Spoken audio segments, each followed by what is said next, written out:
దేవుడిచ్చిన బిడ్డ విషయంలో మనం చూస్తాం. యెషయా గ్రంథం 43 ముగిస్తాను.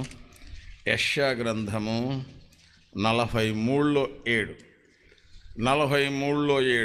యెషయా గ్రంథం 43లో 7వ వచనంలో చూడండి. నా మహిమ నిమిత్తము నేను సృజించినవా. అంటే ఏ బిడ్డైనా జన్మిస్తున్నాడు, భూలోకంలో ఒక వ్యక్తి జన్మిస్తున్నాడు అంటే ఆ జన్మకు మూలమేంది? దేవుడికి ఏం రావాలి? మహిమ రావాలి.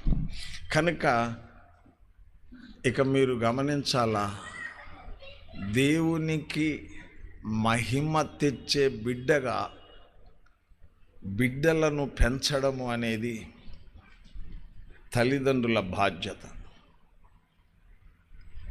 కనుక గర్భఫలం దేవుడిచ్చు బహుమానం మనం చెప్తాం, కుమారులు దేవుడు అనుగ్రహించు స్వాస్థ్యం మనం చెప్తాం, వాక్యంలో ఉందని.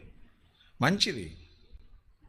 మరి గర్భఫలం దేవుడిచ్చాడు కదా, కుమారుణ్ణో కుమార్తెను దేవుడిచ్చాడు కదా.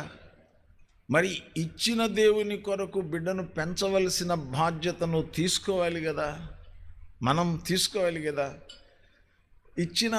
ఇచ్చిన ప్రభువుకి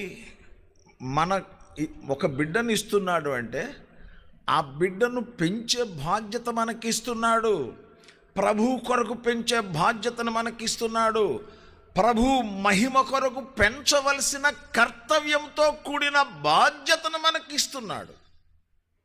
కనుక మనం చూస్తున్నాం. రండి, ఆదికాండం